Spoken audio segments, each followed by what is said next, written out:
Ceux-là qui devront se ranger aussi, ce sont les contrebandiers, puisque la douane béninoise a formulé une mise en garde radicale justement face à ces contrebandiers notamment qui font circuler les produits pétroliers via divers moyens de transport. Eh bien, désormais, ils seront traqués jusque dans leur dernier retranchement. Comment pourrait-on comprendre une telle situation quand on sait qu'au Bénin, la plupart de ceux qui font dans cette transaction le font généralement via ces moyens de transport et autres. Quelle sera la trouvaille?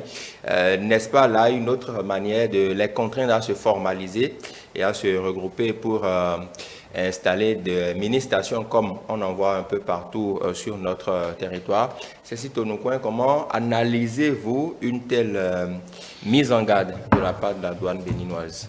Bon, je pense que l'État est toujours dans son rôle de régulation et de mettre les choses à l'endroit plutôt qu'à l'envers. Et nous savons bien que l'essence de contrebande n'a jamais été quelque chose de bien, ni pour celui qui le fait, ni pour l'État, ni pour l'environnement immédiat. Nous avons assisté à plusieurs affres de cette manière de faire, de transporter l'essence frelaté. Et de par le passé, nous avons connu également beaucoup d'épisodes de traque de ce trafic. Nous en avons vu, nous en avons entendu, des gens sont allés en prison, des gens sont revenus, beaucoup de véhicules, de moyens de transport arraisonnés. Alors, ça a fait le temps qu'il faut. Ça a mené aujourd'hui à la lecture qu'il y a eu un peu de prise de conscience parce qu'on ne voit plus ces contrebandiers circuler à gauche déployés comme ils le faisaient de par le passé. Mais toujours est-il que le phénomène étant là, il faut justement aller jusqu'à la racine pour vraiment le faire sortir de son retranchement pour que le phénomène justement puisse être éradiqué une fois pour de bon. Ceci dit, c'est que le phénomène est vraiment, comment je vais dire, ces contrebandiers font toujours, esquivent toujours tout ce qu'on met en place comme dispositif. Et je pense que c'est parce que cela étant que le patron de la douane aujourd'hui tape du poing sur la table pour dire à partir de ce moment, nous ne verrons plus des moyens de transport à 4 roues, à 3 roues et ni à 2 roues transportés alors de l'essence frelatée dans le pays. C'est une réalité, il faut qu'on puisse aller jusqu'au bout parce que c'est également un secteur qui se développe de façon informelle et qui, sur le point de vue économique, fait des manques à gagner à l'État parce que ce circuit n'est pas contrôlé, c'est des recettes qui sont dans le marché noir et tout ce qui est formel, on le connaît, mais là, ça fait justement une fuite de recettes pour l'État. Donc, il va falloir qu'on supprime cela et que nous messieurs justement, ou soit ils se formalisent, donc ils quittent l'informel, ils mettent en place des coopératives ou des groupements d'intérêt économique, mettent en place des mini-stations. Et je pense qu'aujourd'hui, les conditions également, la loi les a donné beaucoup de facilité pour mettre en place ces genres de mini-stations. Donc, ils peuvent profiter de cet environnement législatif ou légal pour pouvoir quitter l'informel et venir au formel et faire face justement à leurs obligations et vendre de façon légale les produits pétroliers. S'ils ne le font pas, ça veut dire qu'ils veulent s'opposer à la loi. Et quiconque s'oppose à la loi subit la répression de la loi. Je parle bien sous le contrôle du juriste sur le plateau. Donc, ils sont obligés de rentrer dans les rangs et de respecter la loi pour éviter justement ces évasions de recettes pour l'État. Parlant justement de loi Julio Tometti, c'est vrai que la douane béninoise a mis en garde les contrebandiers par rapport aux moyens de transport de ces différents produits. On sait que jusque-là, les populations, dans une certaine majorité, continuent toujours de s'approvisionner au niveau par rapport à ces produits-là. Est-ce une autre manière de réorienter les titulaires de ce commerce ou bien comment est-ce que vous entrevoyez cette décision? Et s'il s'agit de réorienter des titulaires, les seuls titulaires qu'ils puissent avoir en cette matière, c'est ceux qui sont véritablement remplissent les conditions pour faire en fait le commerce des produits pétroliers. Je pense que le communiqué de la douane vise deux objectifs.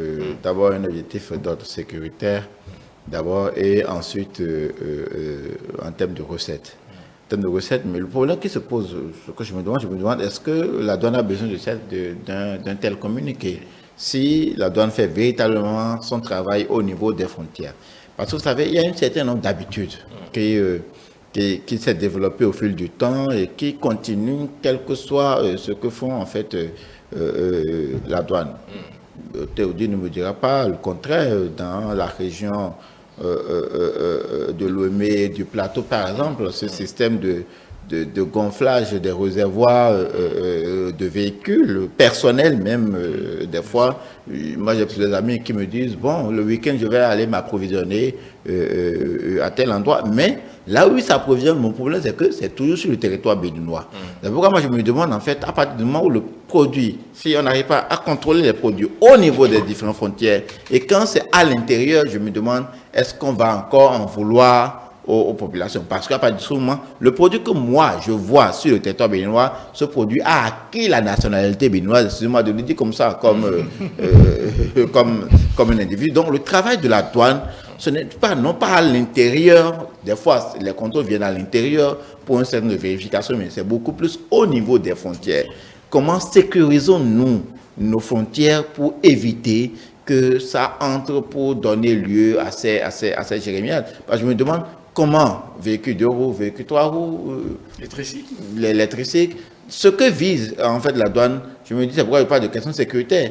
Et c'est beaucoup plus la question sécuritaire, parce que dans le même communiqué, on dit que, par exemple, les seuls véhicules habilités, c'est les véhicules de 6 roues, de 10 roues, qui donnent les garanties de sécurité, ainsi de suite.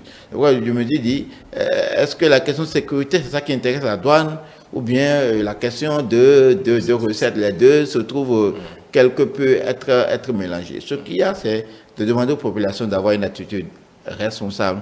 Personne n'ignore aujourd'hui les affres, par exemple, en termes sécuritaires,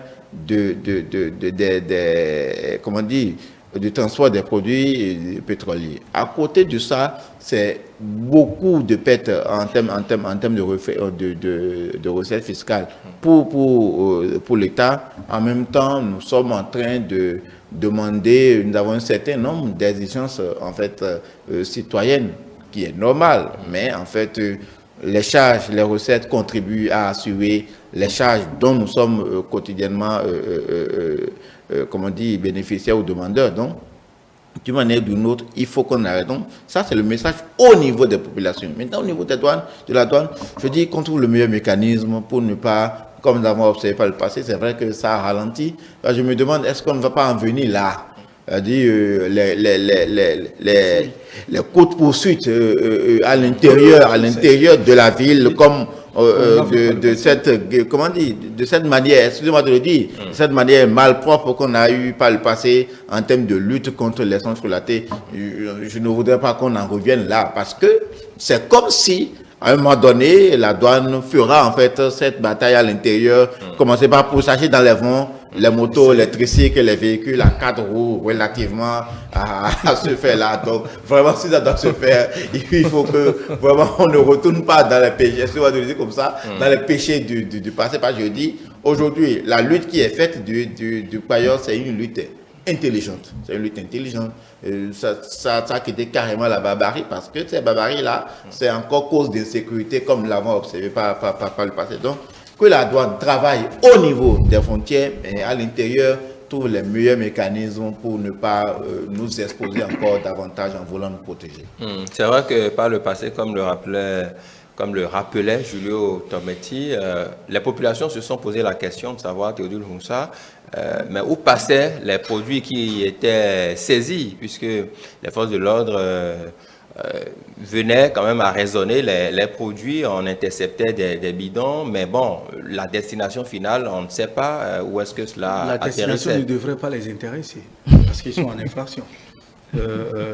Oui, ça il faut, disons-le ici, puisqu'ils ne verront jamais, en tout cas, parce que quelles sont les, je dirais, les dispositions qu'ils vont mettre, ou bien les mises à jour qu'ils feront pour entrer en position de ces produits. C'est une infraction grave quand vous transportez ces produits. Vous voyez, Est-ce qu'on n'a pas le droit de se demander où est-ce que cela atterrit dès que c'est saisi? Je me suis posé la question, mais j'ai pas eu la réponse. Je ne cherche pas en ce moment. Moi non plus. C'est simple. Oui. Écoutez, ces unités ont des moyens roulants. Oui.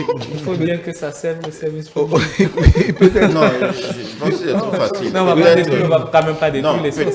peut-être c'est pour être détruit. Maintenant, si la destruction va causer des problèmes environnementaux, donc il vaut mieux l'utiliser à bon escient. Bon, je ne dis pas qu'on l'a utilisé. Voilà.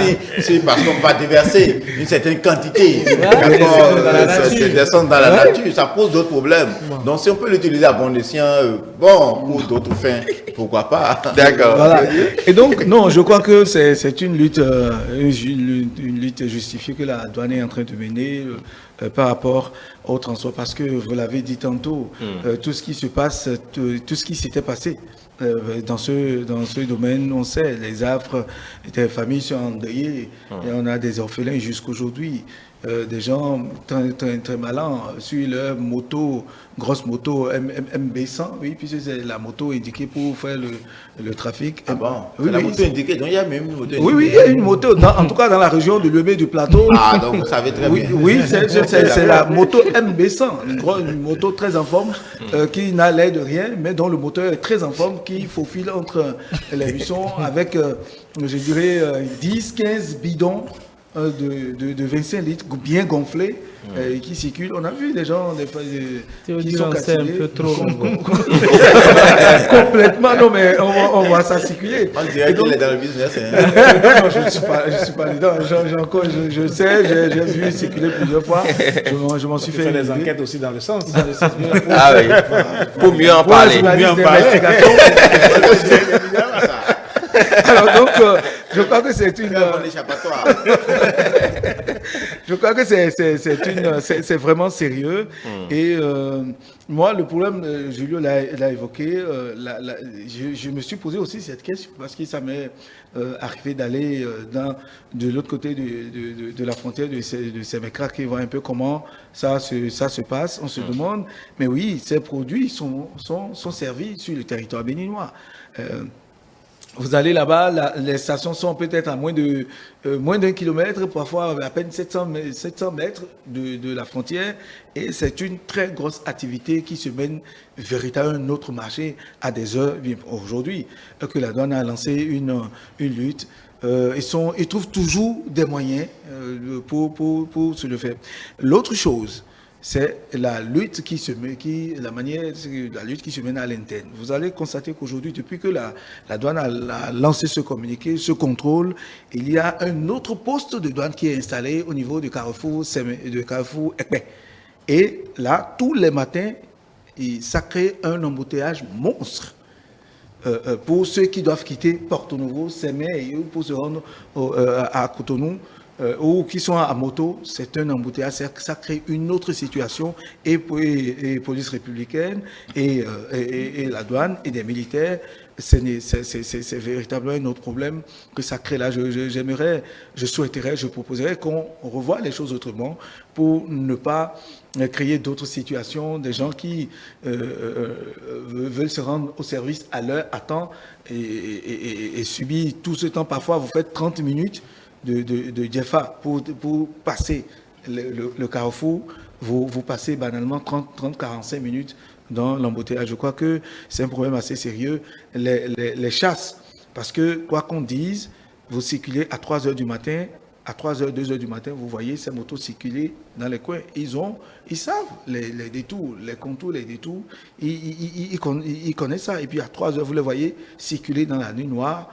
Ils ont comment ils les appellent, des éclaireurs, voilà. des éclaireurs qui leur signalent la position de chaque des douaniers. Est-ce qu'ils sont là? Donc je crois qu'il faudrait plus il faut faire de sorte à ne plus assister à ce qu'on n'assiste plus à ces poursuites, c'est-à-dire ces luttes qu'on mène où on pourchasse les contrebandiers jusqu'à ce qu'ils se retournent contre les douaniers, des trucs auxquels on a assisté par le passé. On ne souhaiterait plus assister à cela. Il faudrait que de jour en jour, qu'on améliore la lutte. C'est vrai, nous devons nous habituer désormais à aller vers les stations qui sont en train de s'installer. Ce sont des opérateurs économiques qui ont investi de l'argent, qui veulent aussi vendre et qu'on réduise les risques que le transport de ces produits-là crée. Vous voyez des camions 6 roues contenant 1500 bidons. Même sur la lagune, vous avez les bacs qui comportent 1500, 2000 bidons de 25 litres bombés et qui vont s'approvisionner. Et ça, la dernière fois, moi, je traversais l'ancien pont, mais j'ai vu cette grande bac avec des bidons vides, essayant de vider l'eau à travers une motopompe. Mais je me dis, mais ça va où avec tout ce qu'on est en train de mener comme lutte contre l'essence majeure? Où est-ce qu'elle va cette bac? Autant des questions qu'on se pose. Je crois qu'on doit revoir la lutte et véritablement de façon saine et amener les gens. C'est vrai qu'il y en a qui vivent de ça, quoi qu'on dise. Il y en a qui vivent de ça.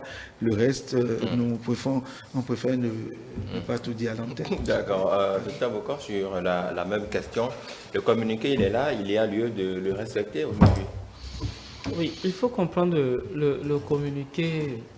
C'est vrai, Julio l'a dit, pour des questions sécuritaires.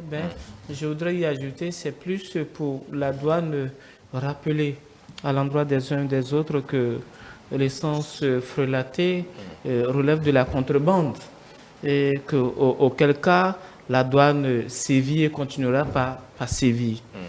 Et il faut aussi rappeler que le communiqué arrive dans un contexte où le carburant, il est cher. Il est cher.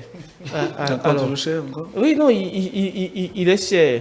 Même au niveau de la contrebande, les prix avoisinent ce qui se fait au niveau de la station. Et donc, le communiqué vient encore rappeler aux uns aux autres, écoutez, en lieu et place de nous faire circuler ce produit-là, allez vers les stations-service qui existent. Et en cela, il y a de gros efforts qui sont faits par le gouvernement pour permettre aux uns et aux autres, justement, d'avoir l'accessibilité aux produits et également sa disponibilité. Aujourd'hui, vous pouvez constater qu'il y a assez de stations-service qui poussent, qui foisonnent. Il faut remercier tous ces acteurs-là qui ont compris qu'il faut investir dans ce secteur-là pour jouer leur partition dans la lutte contre l'essence frelatée. Et il revient justement au gouvernement de créer les mécanismes nécessaires pour protéger leur business, mais également de garantir à la population la sécurité nécessaire. Et quand la douane envie un communiqué pareil, cela participe de cela. Julio l'a si bien dit que la lutte qui se fait actuellement contre l'essence frelatée est une lutte douce. Intelligente. Elle est très intelligente. Et écoutez, il y a des efforts qui sont faits pour éviter que le produit n'arrive. Bien vrai que nous avons environ 700 et quelques kilomètres avec le Nigeria, ce n'est pas facile. Ce n'est pas facile que la douane puisse se servir sur toute cette longue frontière-là, mais il n'en demeure pas moins que des efforts sont faits.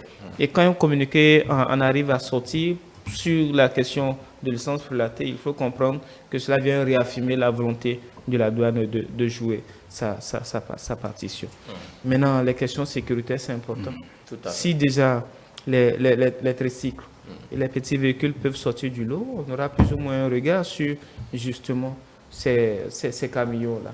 Encore que c'est des bombes ambulants qui circulent avec ces camions-là, parce qu'on a pu voir par ailleurs les dégâts que cela a pu causer. Quand un camion en arrive à prendre feu, ce n'est pas une mince affaire. Autant alors œuvrer pour nous permettre justement d'éviter au maximum la circulation de ces produits, et donc que la douane joue convenablement sa partition et que nos acteurs choisissent nos stations-service.